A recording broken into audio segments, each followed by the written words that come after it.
So mo na siyang hard disk drive sa computer, mo na siyang yung CD-ROM, mo ni yung fan, CPU fan, heatsink, at sa lalo man ni mo ning dili nakabutang ang iyang kwan CPU, mo ning iyang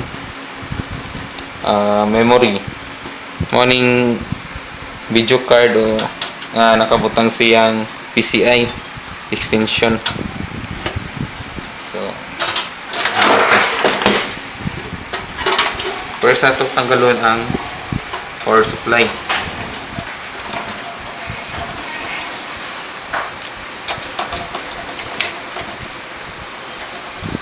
So mo ni atong power supply. So mo ni specification sa atong power supply. So consider nato na ang type sa power supply is ETX. So wala siya switch on switch off diri, unlike sa AT power supply. So diri nato ni utang ianhay nato na para malikawan nato ang pagkamali niya. Tanggal ta hard disk.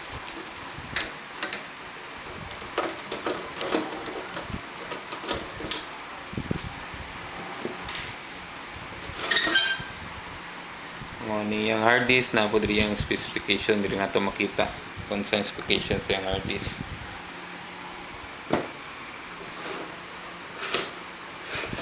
CD-ROM.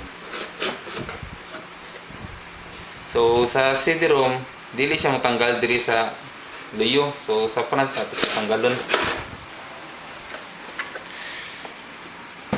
Okay. Sa memory naman, so sa pagtanggal sa memory na siya diri gunitanan. I-push nato na pagawas para alsang yung kon. Okay. So sa paggunit sa card, dili ta mo gamit sa pinakagilid.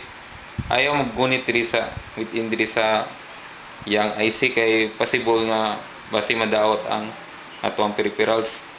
Tapos butang jud nato sa mat palayo sa mga bakal para maiwasan ang damage. Next mo niyang yang mo na itong audio card. So mabutang ta ni kung nadaot ng atong audio card port diri sa likod. So mo na itong audio card port. Pero kung nadaot na siya, pwede ta mo additional og audio card. Okay, yeah. So mo na itong CPU fan, heatsink, ug na diri sa sulod ng atong CPU.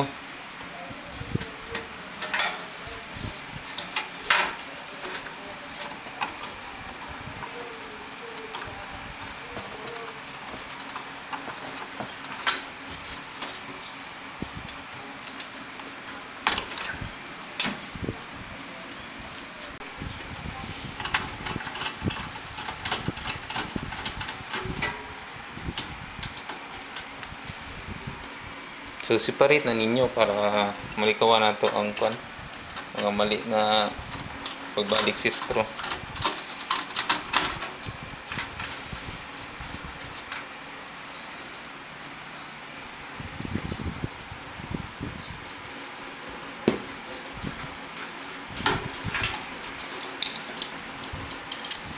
Okay.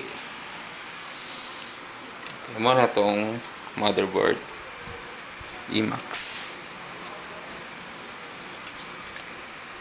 Okay na.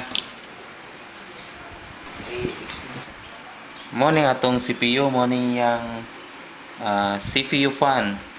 Next ani yang heatsink. So mo ni itong last na tanggalon.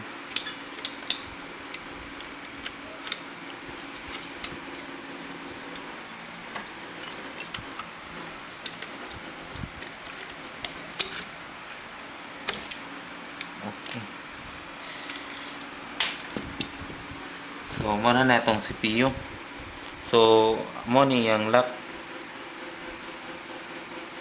So para matanggal na itong CPU dapat naka tindog dyan na siya. Matanggal. Okay. See. Mo itong CPU. Mo na pinakalas na itong tanggalon. Karong guys, kuma naman tao disassemble sa itong unit. So bali na po taga-symbol.